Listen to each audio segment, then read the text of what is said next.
Hi everybody, I'm Dr. Biomed. Welcome to the Biomed Cafe channel. In this channel, complex biological and medical contents are presented in a simple, classified and summarized form. Also, I have designed a quiz game for you. I will explain about the quiz game in the end of this video. The topic of this video is carrier proteins in the cell membrane. Please subscribe to this channel, and if you like the contents of this video, please like it.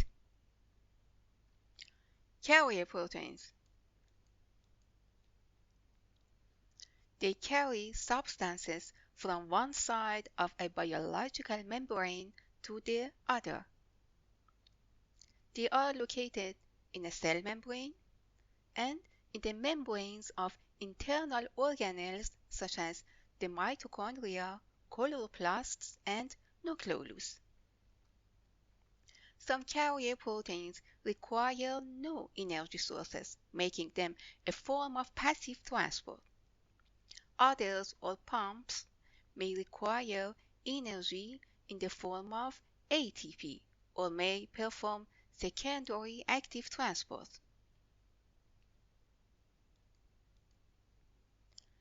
Carrier proteins typically have a binding site which will only bind to the substance they're supposed to carry. They bond to ions on one side of the membrane, then changes shape to carry them through to the other side without opening a channel.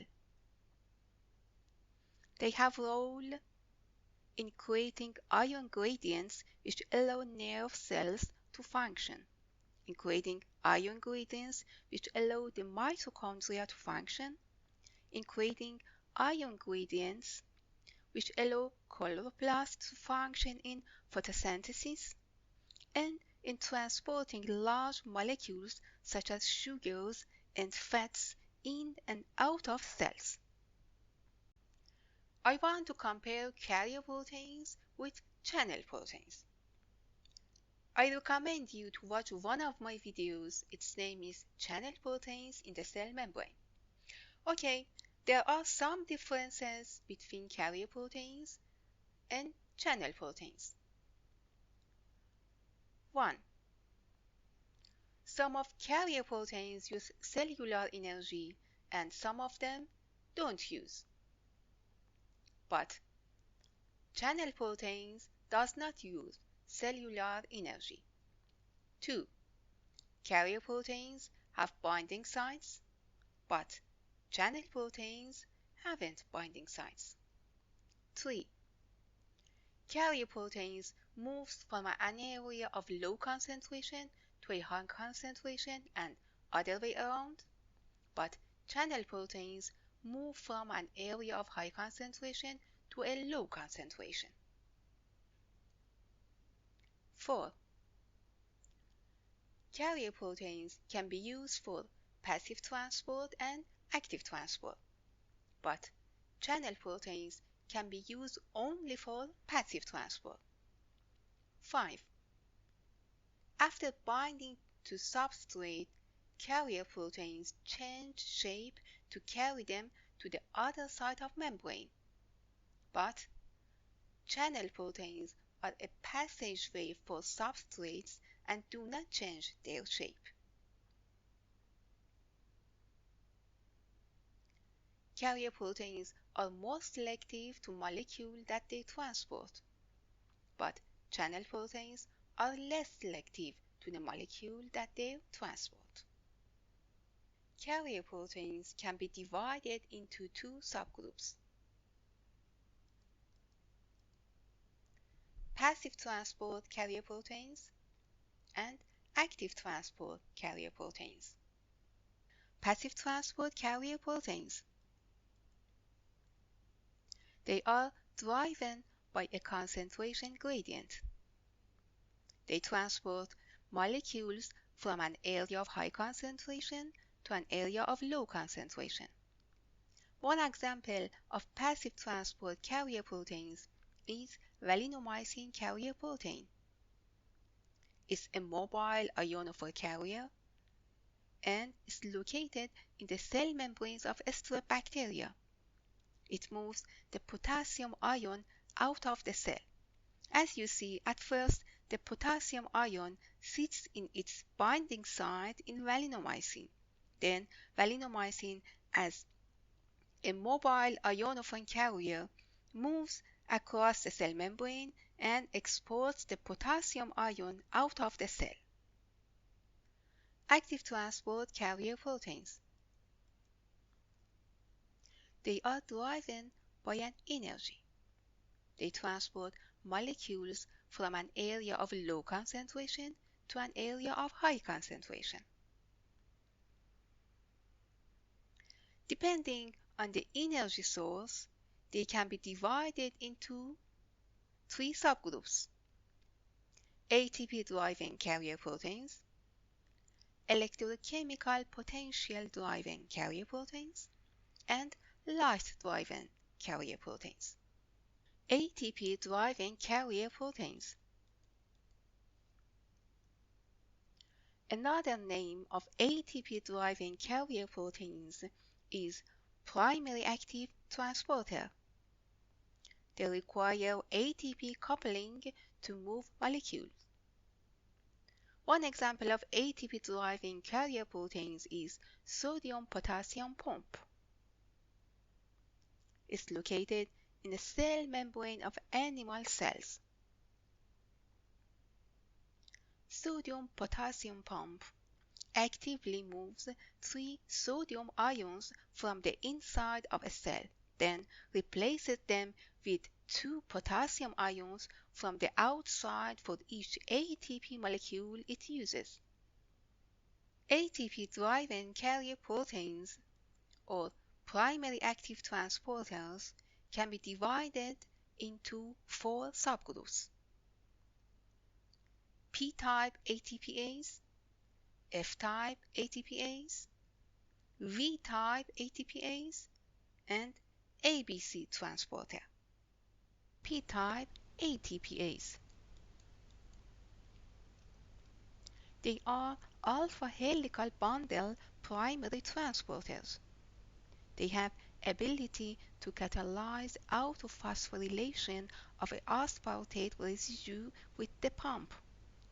They use the energy derived from ATP to drive transport. Proton pump, calcium pump, and sodium-potassium pump are examples of P-type ATPase. One of example of P-type ATPase is sodium-potassium pump.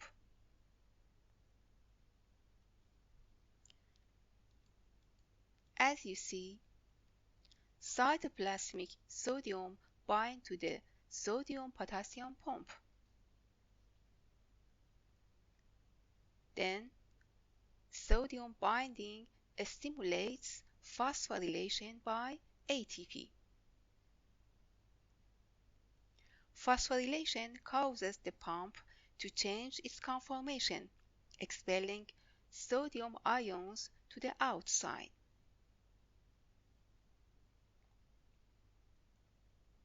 Two extracellular potassium ions bind to the pump, triggering release of the phosphate group.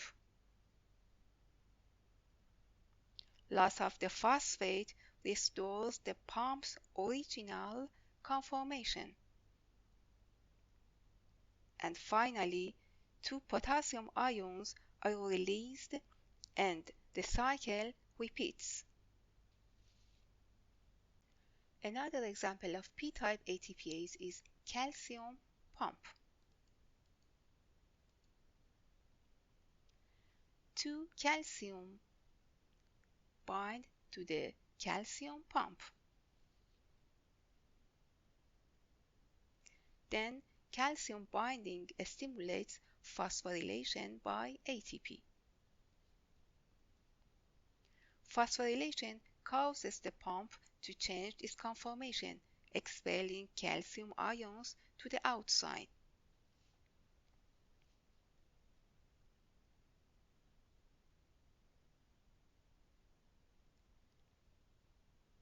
and triggering release of the phosphate group. Proton pump. As you see, one proton ion bonds to the proton pump. Then, proton binding stimulates phosphorylation by ATP.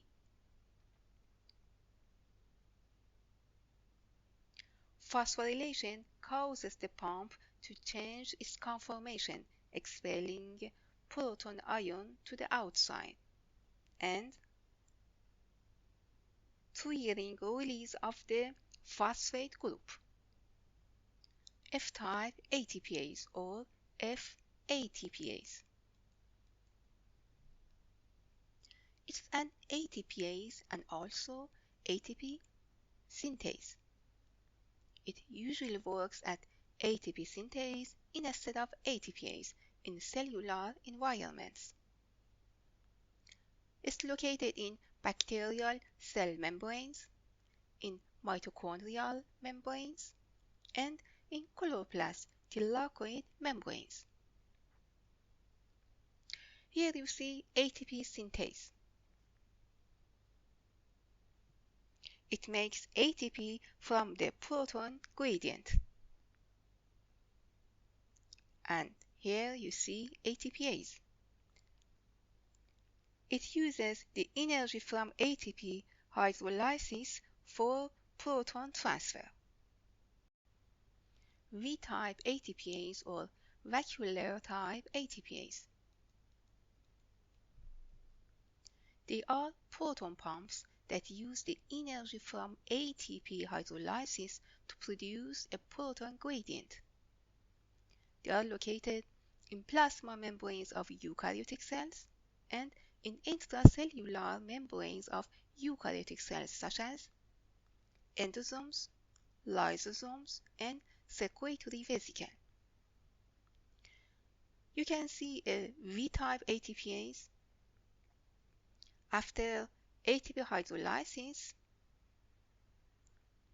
a proton moves. ABC transporter. Adenosine triphosphate binding cassette transporters or ABC transporters utilize the energy of ATP binding to transport various substrates.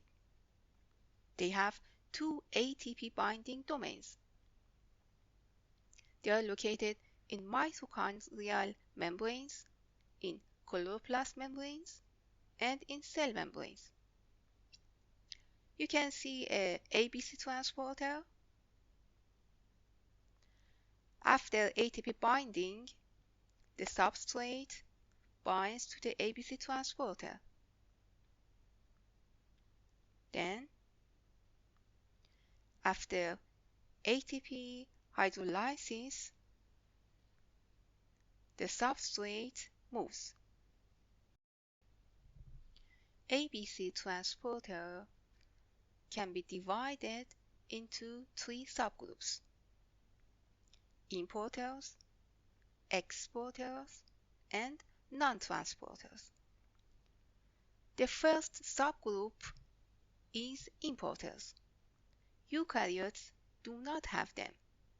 In prokaryotes, importers mediated the uptake of nutrients such as ions, amino acids, peptides, and sugars into the cell.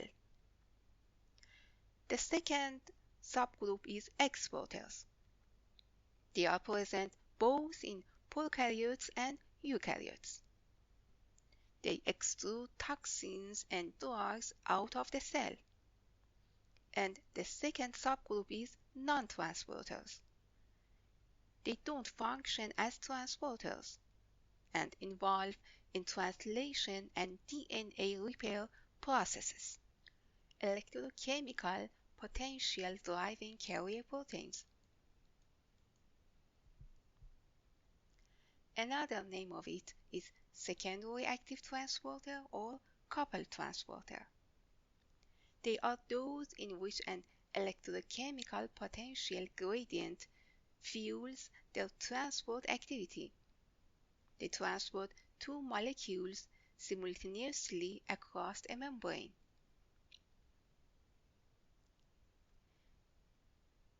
They can be divided into two subgroups. Symporter, the carrier protein carries two molecules in the same direction, and antiporter, the carrier protein moves two molecules in opposite directions. Symporters.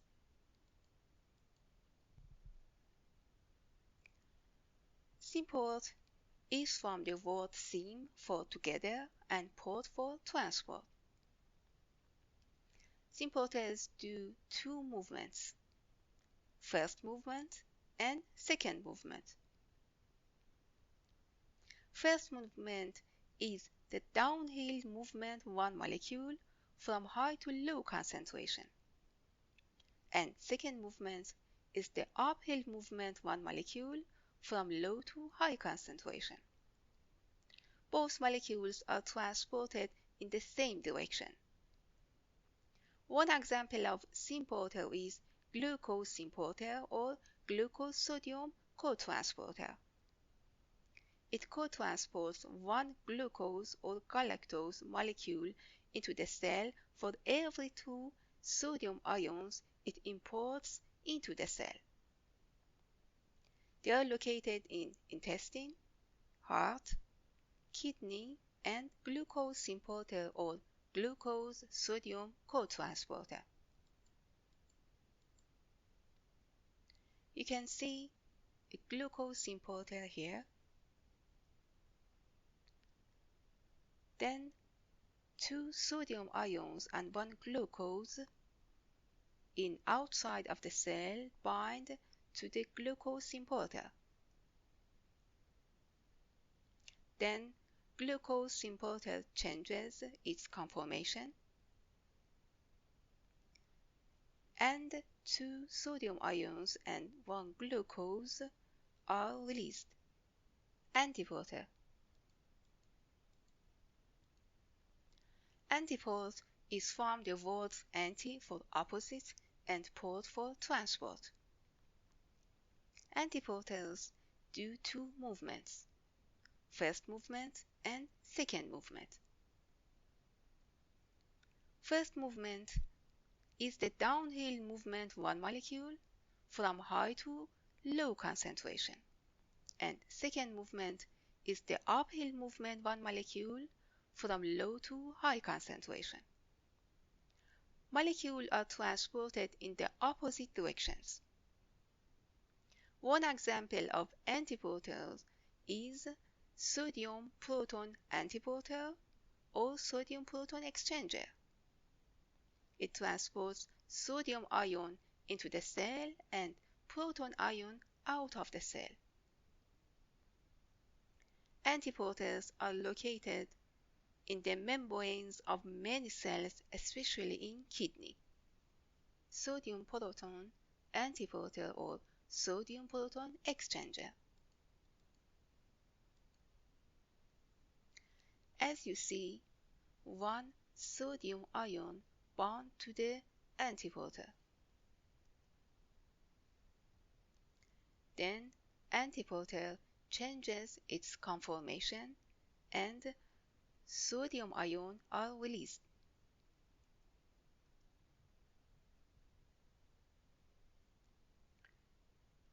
As you see here, one proton ion bound to the antiporter. And finally, antiporter changes its conformation again, and proton ions are released to the outside. Light-driving carrier proteins. They are pumps that are driven by photons. They use energy sources directly from the environment without requiring ATP. They are located in the membrane of bacteria, in the membranes of mitochondria, and in the membrane of chloroplast. As you see, a light-driving carrier protein uses photon for transporting a substrate. Thank you for watching. Now it's time for the quiz game. I have put the link to the quiz game in the description of this video. Download it for free and enjoy it. Please give me a comment about the quiz game. In the next video, I will talk about bulk transport across the cell membrane. Until the next video, bye!